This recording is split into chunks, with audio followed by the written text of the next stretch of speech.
Baik, Assalamualaikum warahmatullahi wabarakatuh. Perkenalkan, nama saya Dewi Ratna Hidayati dengan NIM E1B02410009 dari program studi PPKN semester 2 Fakultas Keguruan dan Ilmu Pendidikan Universitas Mataram. Di sini saya akan membuat video sebagai pengganti UTS perkembangan peserta didik yang diampu oleh dosen Ibu Jumrawati SPD MPD. Indonesia termasuk darurat kesehatan mental untuk anak, remaja, dan usia dewasa muda. 17,9 juta remaja Indonesia yang mengalami masalah mental yang dipengaruhi oleh berbagai faktor. Para orang tua diminta lebih peduli dengan kesehatan mental buah hati mereka. Berdasarkan studi International Journal of Mental Health and Addiction, pengguna media sosial yang berlebih dapat menyebabkan gangguan mental. Fitur like dan komentar di media sosial juga kerap menjadi hal yang dapat mempengaruhi perasaan pengguna. Mahasiswi tewas di kamar indekos. Mahasiswi nekat mengakhiri hidupnya dengan melompat dari lantai 4 Mall Paragon Semarang. Penyebab kematian mahasiswi FISIP Universitas Indonesia yang tewas setelah terjatuh dari lantai 18 apartemen. Saudara, seorang mahasiswi salah satu perguruan tinggi swasta di Kota Makassar, Sulawesi Selatan ditemukan tewas.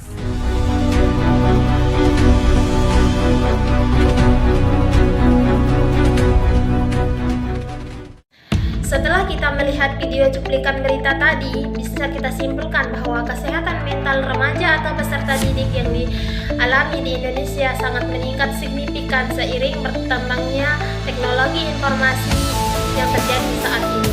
Nah, remaja tidak bisa mengontrol diri dan menggunakan media sosial secara berlebihan mengakibatkan kesehatan mental yang terjadi begitu pesat di Indonesia.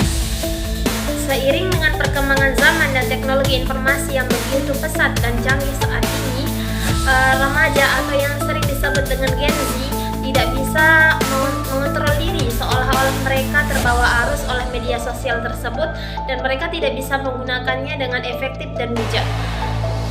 Nah, ini adalah salah satu tantangan remaja atau Gen Z saat ini. Baik, di sini saya akan menjelaskan mengenai psikologi itu tersendiri. Psikologi adalah ilmu yang mempelajari perilaku dan proses mental manusia. Nah, termasuk ada 3. Yang pertama, pikiran. Pikiran itu adalah proses berpikir, persepsi, atau kognisi. Yang kedua, perasaan. Perasaan berkaitan dengan emosi, suasana hati, dan afeksi. Yang ketiga adalah perilaku. Perilaku itu sendiri tindakan dan reaksi manusia atau yang dihasilkan. Nah, psikologi mencakup berbagai bidang seperti psikologi klinis, yaitu psikologi yang mengatasi gangguan mental dan emosi. Yang kedua, psikologi perkembangan. Psikologi perkembangan sendiri mempelajari perkembangan manusia dari lahir hingga tua. Jadi, psikologi perkembangan ini mempelajari perkembangan manusia dari lahir hingga mereka tua. Yang ketiga, psikologi sosial. Psikologi sosial mempelajari interaksi atau hubungan timbal balik sosial dan perilaku kelompok. Yang keempat, psikologi kognitif mempelajari proses berpikir dan kognisi manusia. Tujuan kita mempelajari psikologi adalah yang pertama, memahami perilaku manusia. Nah, di sini mengidentifikasi faktor-faktor yang mempengaruhi perilaku. Nah, psikologi sendiri mempelajari perilaku atau tindakan yang dilakukan oleh manusia itu sendiri. Yang kedua adalah mengatasi masalah, membantu individu mengatasi gangguan mental dan emosi yang mereka alami, termasuk remaja ataupun peserta didik. Yang ketiga, meningkatkan kualitas hidup. Ya, ketika kita tujuan mempelajari psikologi itu sendiri meningkatkan kualitas hidup, meningkatkan kesejahteraan dan kualitas hidup individu. Nah, psikologi memiliki aplikasi dalam berbagai bidang seperti pendidikan.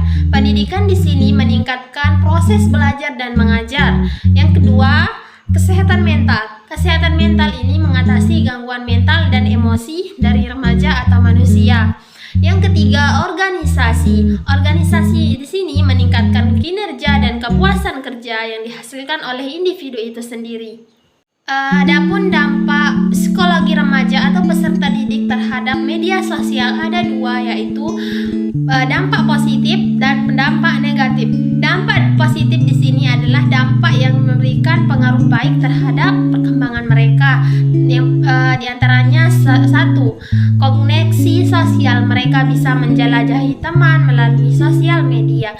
Yang kedua, ekspresi diri, bagaimana mereka mengekspresikan diri, misalnya mengupload kegiatan, aktivitas sehari-hari, dan kegiatan sosial maupun kegiatan positif lainnya. Yang ketiga, akses informasi. Remaja atau peserta didik lebih mudah untuk mengakses informasi seperti belajar, mencari materi, dan lain sebagainya.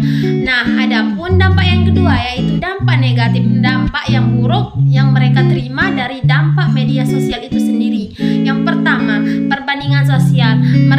Ketika mereka bermain sosial media, mereka akan melihat kehidupan yang ada di dunia maya tersebut, dan mereka bisa membandingkan kehidupan mereka sendiri dan kehidupan orang lain, seperti akan terjadi kesenjangan sosial. Yang kedua, cyberbullying. Terjadi bullying yang tidak senonoh, yang tidak bisa diterima oleh mereka pribadi, baik dalam bentuk komentar, postingan, dan lain sebagainya. Yang ketiga, ketergantungan. Kita setelah ketergantungan dengan media sosial, maka akan berakibat buruk bagi kesehatan mental maupun fisik kita. Yang keempat, gangguan tidur. Ketika kita bergantung kepada media sosial, maka kita akan sulit untuk tidur. Yang kelima, pengaruh negatif. Pengaruh negatif di sini sangat banyak, baik dari segi fisik maupun mental yang kita alami sendiri.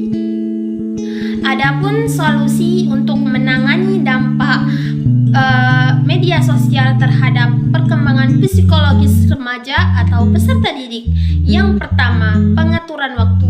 Mereka harus bisa membatasi diri dengan penggunaan teknologi media sosial dengan baik dan bijak, dan bisa memberikan dampak baik untuk mereka. Yang kedua, pantau aktivitas. Kita sebagai orang tua harus bisa memantau aktivitas anak-anak yang sedang menggunakan media sosial. Yang ketiga, edukasi. Edukasi di sini kita sebagai orang tua harus bisa memberikan pembelajaran mengenai bahaya maupun positif negatif dari penggunaan media sosial tersebut.